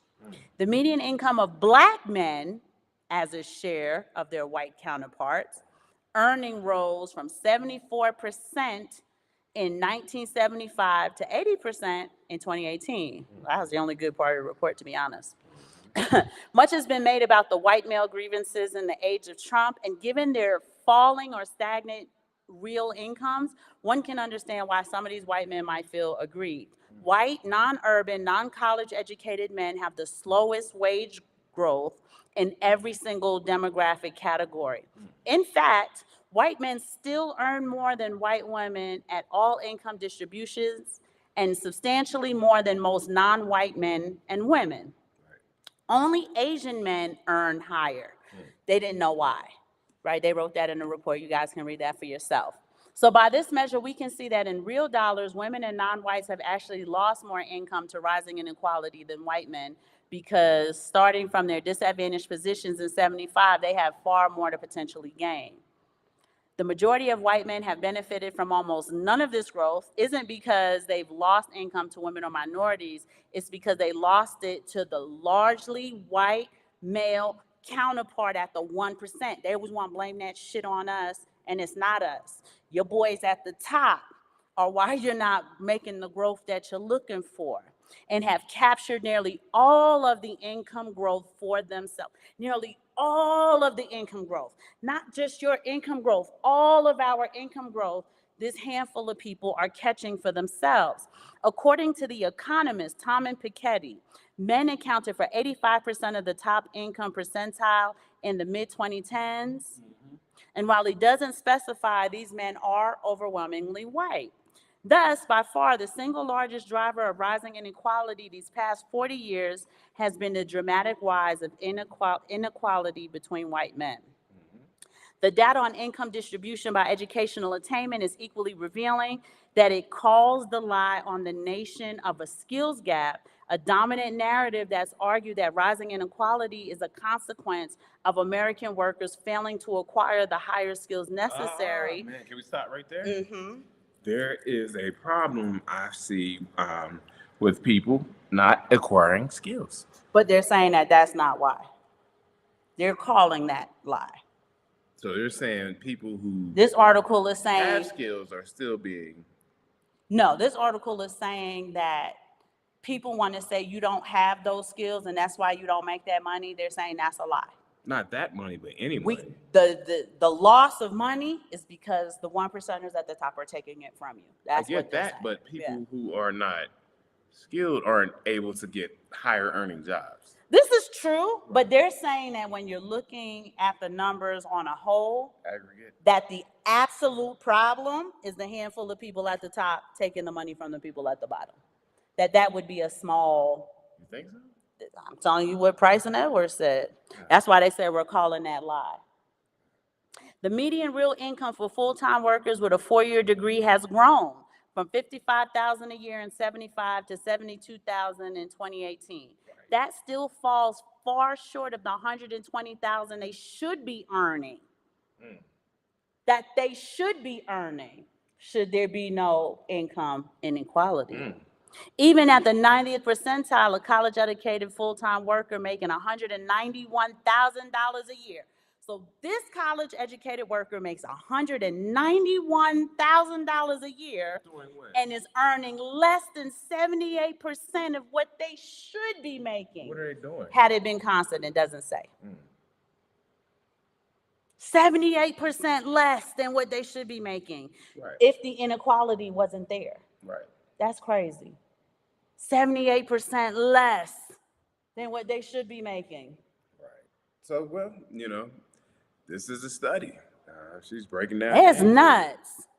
All right, so they go back into saying the 50 trillion upward redistribution of wealth and income would be $297,000 a household. Let me say that again. And that, notice they're doing per household now, they didn't do per person. A 50 trillion upward redistribution of wealth and income would be $297,000 per household. Still trying to do a show. Right? And that's what your average household should be making, almost $300,000 a year. So this is in America, which 47% of renters are cost burden, 40% of households can't cover. This says a $400 emergency. Again, this was written in 2020. It's $500 now in 2023. People can't do it. You guys, I know you guys are familiar with Dave Ramsey. He does a show. You got to get on top of his show. Yes, he tells you, pay yourself first. You got to put away an emergency fund. This is what we have to do starting from day one, whenever you get your first job, 21, you're 18. This is what you have to do. And then it's too many people in their 40s and 50s who aren't prepared. They're not going to retire. They told you that Social Security be gone in 2032? Yeah. So you can't think that your retirement is going to be Social Security. It's not. You got to be prepared. We have to be prepared. It says that half, so this is 50% of Americans over age 55 have absolutely no retirement savings at all. There is a hyperlink in the article, so you can click on that. This is an America in which 28 million people have no health insurance. 44 million people are underinsured, and Americans can't afford the deductibles or the copays to use the insurance that they actually have. And so go out here and look at all the homeless people you see out here. You see who they are. They are what would you call them? 50 and older. Look at all these homeless people. You got Skid Row in Los Angeles. It's bad in Seattle. It's bad in Portland. It's bad in San Francisco. It's bad in San Diego. And that's just the West Coast. It's bad everywhere. It is so many homeless people, and these are the people she's speaking of who weren't prepared for retirement. And now we're going to get into it. The lower wages of the past 40 years were the unfortunate but necessary price of keeping American businesses and corporations competitive in an increasingly cutthroat global market. But in fact, the 50 trillion transfer of wealth occurred entirely within the American economy. No, not between it and its trading partners. No, this upward redistribution of income, wealth, and power wasn't inevitable. It was a choice, a direct result of the trickle-down policies. So here go your politicians. Trickle-down policies we chose to implement since 1975. We chose to cut taxes on billionaires and deregulate the financial industry, hence this article that he read just now. We chose to allow CEOs to manipulate share prices through stock buybacks and to lavishly reward themselves with the proceeds. We chose to permit giant corporations through mergers and acquisitions to accumulate the vast monopoly power necessary to dictate both prices charged and wages paid. We chose to erode the minimum wage. Minimum wage is still $7. That's nuts. We chose to erode the minimum wage and the overtime threshold and the bargaining power of labor. Labor unions were a big thing in the 70s and 80s. They're virtually They're almost non-existent. obsolete, you know what I'm saying? Let's see what the people said. Okay. And then we talk about, choosing to elect these political leaders who don't have our interests. I also have a Biden report in there. Y'all will see it. No one on retirement keeps up with inflation. Plus, you have the various taxes and fees that will increase at federal, state, county, and city levels, doing all of the money grab. That's PFC Wells. The Colonel said iCoin. Catalyst Unleashed, thank you so much for joining us. It says stay away from Ledger. They're helping her. They're helping the person in the chat who asked about wallets. So that's Caden. Thank you guys so much for helping, Caden. I appreciate it. PFC Wells just emailed me. Okay, I hope so too, because I've been answering everybody. I haven't gotten yours. And you should see my email in the drop down. Caden's new to crypto. Welcome, Caden. Let us know if you need anything. Feel free to email us. It's in the drop down. They're talking to Caden, so I don't need to read those. World of Champions, thank you so much for coming. Hey, family, glad I caught you guys. Shalom, shalom. Caden is very grateful for the information. Thank you guys for coming as a community and helping them out. The Colonel said, break down the history, Aaron. That's so funny. PFC Wells, a great book that covers this is The Color of Money. The author gives names and dates. It's a systemic setup. The laws and policies were created and used against our communities. They know the price of the money, but not the value, aka the purchasing power. So the devil is really in the details. It's true. This is true. That's a great post. I like that. You can make that about without a degree. Oh, I got you. Okay. Yeah. 53,000 to 69,000 range, or if you really want the bag. Jump on a contract overseas, but not everyone's about that life. Nope. And not who said that? PFC Wells was still talking. He's right. He's right. Everybody ain't about that life, man. You got to go do what you got to do. And a lot of people don't want to go out there and do what it is that they have to do to get what they want. And I'm not even going to go in there because I have a big problem about the way they treat blue collar workers, right? Sometimes you got to go get the bag as a blue collar worker. Everybody wants some kind of like. But it's also structural to society, and people are not understanding the. We got a friend. We got a friend. That's not a friend. It's a cousin. That's a family member. What? Daniel. Shout out to Daniel Davis. Yeah. He is from New York. He lives on Long Island. Long Island, and he is going out to Nebraska for what? Months at a time. Contracting for what? I think it's some type of construction, buildings. Right? He has to go out there in the cold. He has to do this work. He's outside all day, 12 hours, 14 hours to go get what he needs. You gotta go do that work sometime. It can't always be somewhere in the office, working from home and all this bull. You gotta get out there and do the work sometime. You gotta be out here in the cold, right? Yeah. And everybody, like you said, everybody ain't willing to do that. The Colonel says, sobering. PFC Wells says, I say the same thing about retirement for military and law enforcement. I think at some point this decade, there will be a situation that would be used to change their entitlements.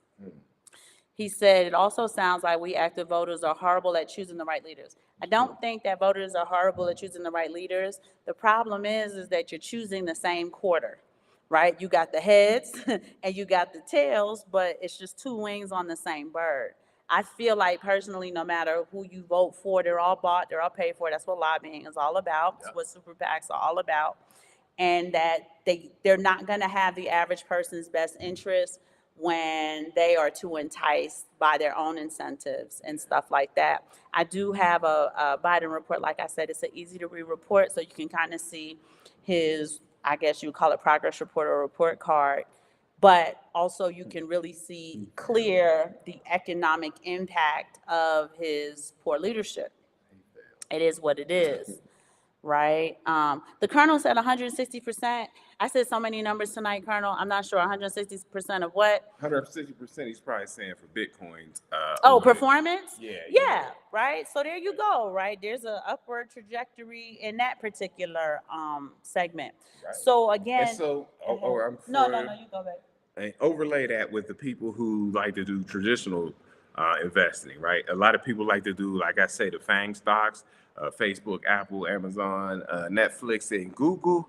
They like to invest there and see what percentage you would get that with overlay it with Bitcoin percentage, right? So, this is stuff that can help us dramatically. This is why we always say keep stacking, keep stacking, keep stacking.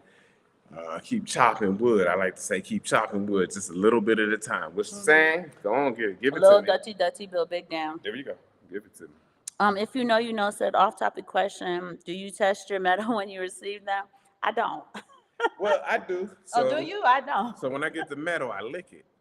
Don't listen to him Oh, if no, you I'm know, joking. you know. Nah, but I get it. We get it from a reputable Reputable, company, yeah. so it is it's guaranteed, and it's certified as guaranteed. It depends on where you get your metal from. Now, if you're getting your metal from places like a local coin shop and or like a pawn shop, you gotta test. You gotta test it. You have to test it. They have this metal tester. It's about $2,000 where you can test it, right there on the spot. On spot. Other But than yeah, that, we do yeah, get it. We got the barcodes and stuff for it. So yeah, I never yeah. really So saw the, but that's a good idea. PFC Wells said not the blue cup. PFC Wells, we live in a house with children. Glasses get broken. And sometimes, because I just drank from the blue cup, sometimes the children break dishes. So I think it's easier for me to sometimes buy the party cups. I'm not drinking anything. nah, she don't never It's had none of fruit that. punch, as y'all can see. Ooh, spilled it right on my computer. It's fruit punch with pulp, right? Fresh fruits. I didn't really strain it as well as I wish I had. I'm not a pulp kind of girl. I wish I was. So that's why you see me like shaking it like, I don't like all this pulp. I just want the juice. Claude Anderson, yes, Claude Anderson does break down to mitigate the political problem. We had two of those books. Oh yeah, more the one with the It's something. gonna drive me crazy. Yeah, something economics. Power economics. Power economics. And then Yeah, there was another book. yeah. So yeah, we power now. Yeah, we're big supporters of Claude Anderson, Dr. Claude Anderson, man. He gives out some good game, man. And if you check him out on YouTube, he has some good interviews and stuff like that. He has some interviews with, I believe, a lot of interviews with Boyce Watkins. He has interviews with Tariq Nasheed. But it's Powernomics. Powernomics. You can And catch him. Powernomics too. I've caught him on the Breakfast Club. Yeah, dropping some Dr. good game, man. Boyce Watkins is really who pulled him out of retirement. So Well, shout out to Boyce It was Watkins. actually Tariq Nasheed. Really? That pulled him out? Okay. I Yeah. didn't mean to give the wrong credit to Tariq Nasheed. Shout out to Tariq Nasheed. Nah, because he did Hidden Colors 1, and he brought all those cats back out. Oh, okay. So he brought out Claude Anderson, and then but Boyce was in it too. So yeah. Shout out to them brothers, man. Shout out to Dr. Claude Anderson, man. Sorry, y'all. He's a legend in the game, man. It's so weird. Like they say, man, we got to give cats like him their flowers. So yes, you do have to do your due diligence on pawn shops, PFC Wells. Sometimes driving at hours worth of quality. We get our stuff from Atmex and Miles Franklin, right? Yeah. They are reputable precious metals distributors, right? They will send you all of the things you need to ensure that your precious metals are 100% what they say they are. There you go. The Colonel's Powernomics. I remember that when I went to the kitchen to get the right. Yeah. Yes, Tariq Nasheed does have a new hip hop documentary coming out. Shout out to Tariq Nasheed. Oh, it's a brother, man. I would try to get him on the show, man, but He's so big. he kind of highbrow, man. So it's He's so hard. big. It's hard to get at the brother, but Yeah. I'll keep working. I'll keep working to see if I can. Yeah, get it. PFC Wells. We get a lot of our stuff from Atmex. I got all my little receipts and stuff.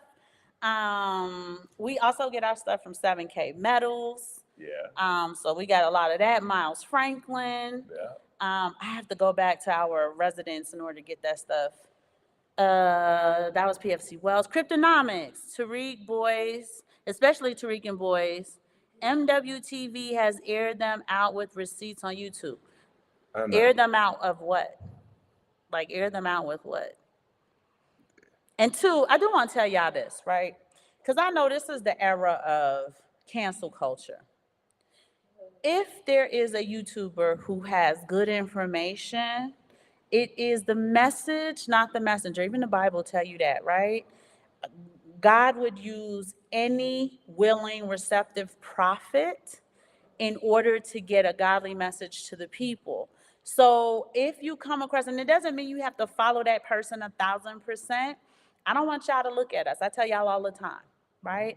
We try to give y'all receipts. We do our best to vet out information, but don't look at us. Look at the message that we're sending. This is stuff that we do in order to launch our family into the best economic, spiritual, emotional situation we possibly can. Not everything we do, we get right.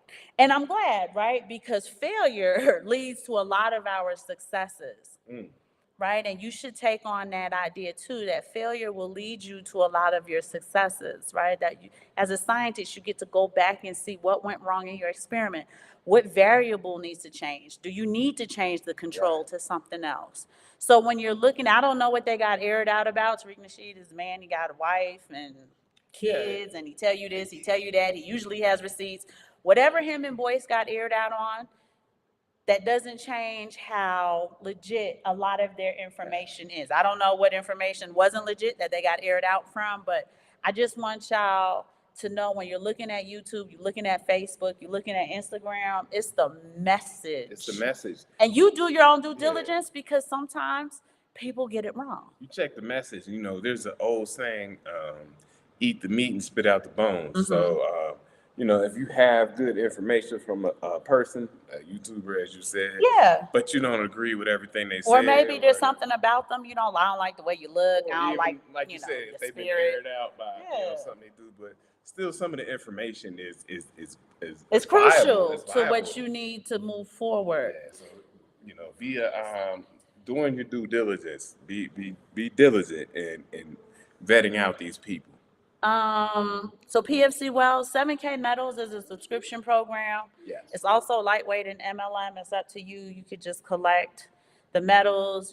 Simon and I don't like selling nobody nothing. I'm not a saleswoman. That's not what I do. That's not why I was put here. Some people are better off at that. We did it for the subscription. We love numismatics. We love art mint. So we were in 7 Metals for the subscription. But there is you're in the MLMs, there's an opportunity for you to make some money there. So that's what 7K Metals is. If you know, says I also do ATMEX and SD Bullion. Just curious.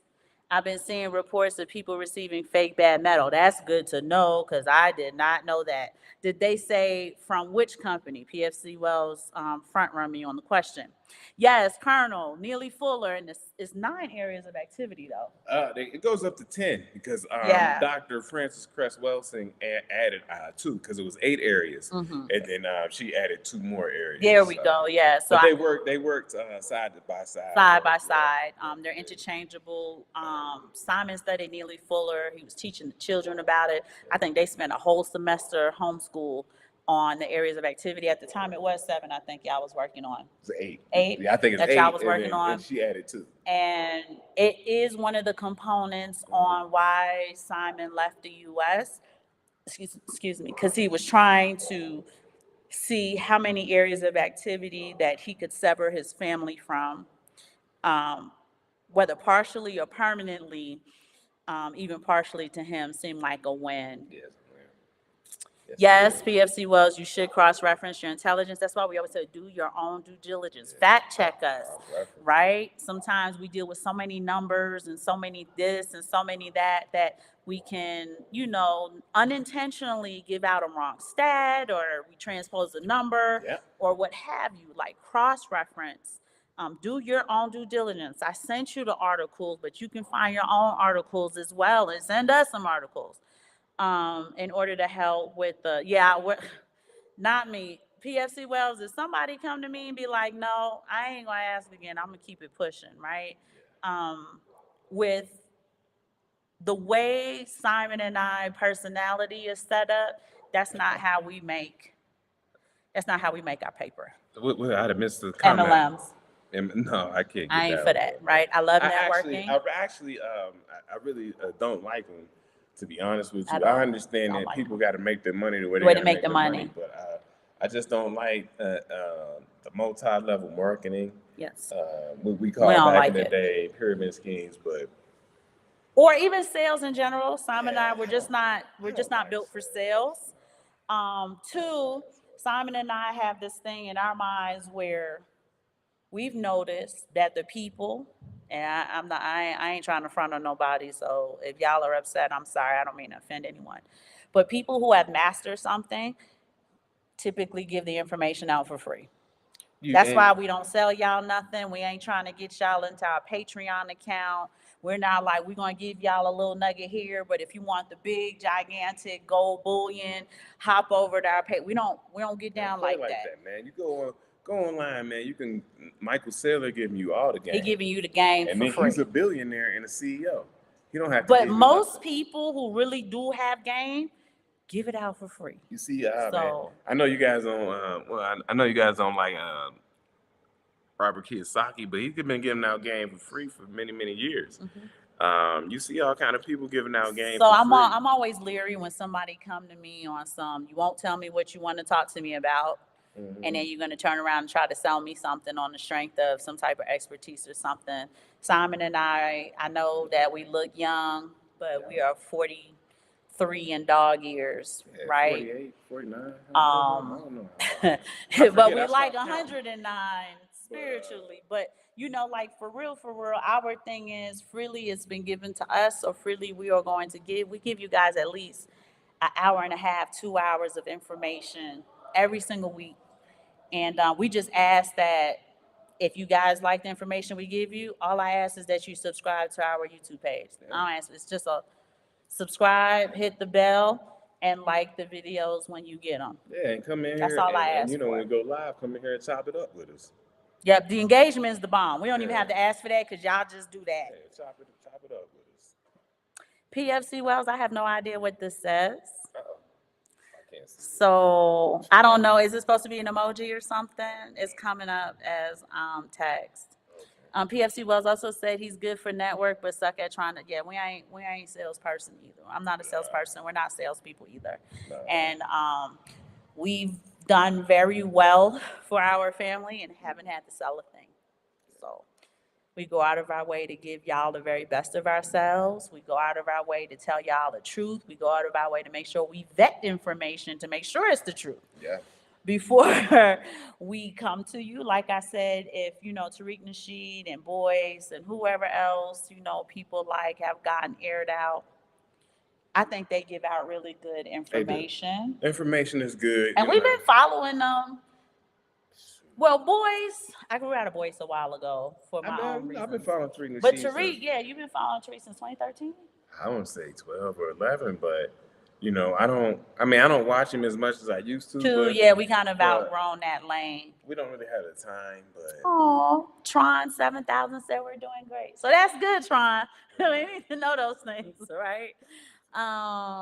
The Colonel said MLM symbolism is fantastic. He got caught up with the flowers in 2020 and got burned. What flowers?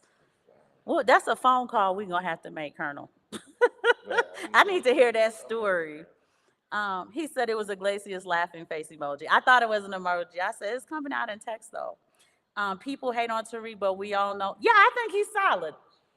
Right? I'm not even an FBA. I know he would probably have some things to say maybe to me. Maybe he would respect me if he heard me speak. But I think he's solid. Like I said, he's got a family. He has businesses. His information to me is solid. Hidden Colors 1, 2, 3, 4, and 5. I didn't get to see 1804. No, 1804 we haven't. I didn't get to see 1804. I'm probably not going to get to see this hip hop thing because but he's going to have he's going to have love for it because she's married to an FBA. Whatever. And her children are FBA. Yeah, he might like that. But I ride for the FBAs. Like, I support my family. I don't mistreat them or anything like that. Tron 7000 probably feel like me. Boy's not so much. I think I've outgrown him. I don't like some of the things he I haven't does. seen him in a long I don't like some of the things he does. Like, Okay. pay your people, right? Don't. Yeah, I've Your heard about information's that. great. Pay your people. We talking about money. Pay your people. Pay them on time. Heard about that. Even we pay our children on time, and those are people we can put off if we needed to. But we love y'all. We are at the 2 hour mark. You guys Really? have been incredible. But the numbers, right? That biometrics report was crazy, wasn't it, y'all? Y'all read it for yourselves. Okay. I just hit the hot points because I wanted you to see not only the disparity, but we wanted you to see that this economic war has been raging since. It's going to continue to rage. Only that granite ball that we talk about, it's rolling. It's rolling. It don't seem like it's going fast. Go on and stand in front of it. See how fast it's really going. It's going to run you over like a crushing ball. So we talked about Bitcoin having 160% performance. What other stock has ever performed like that in a year, Bubba? Nah, you're not gonna get it.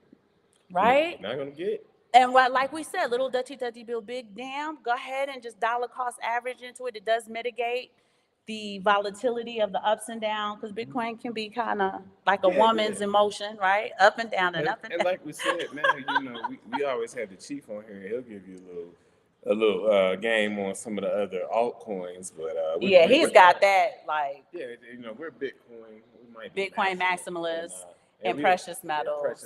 It's just easy. We can't do that much risk. But you with the guys, man, boys. you guys get in the comments. Let us know. We love you guys showing up all the time. If any of you guys want to cam up, let us know. Yeah, if anybody, I'm trying to get KW1 on the show. Is she still on here? Yeah, we want the Colonel to She cam said up. that she was going to do that for me at some point. She would let me know when. So y'all will get to see KW live and in person. We want the Colonel to be seen live and in person. Everybody. I would love for PFC Wells to come on here and give his expertise. I feel like he's a little on the shy side.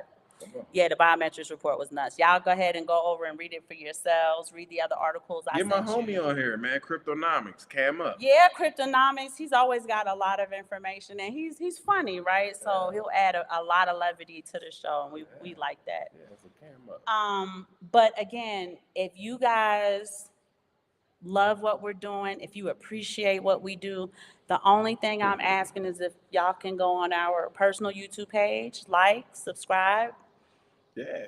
and hit the notifications button. If you guys get a chance to watch it from our page, that would help, right? But we'll never ask you for a dime. We will never sell anything to you.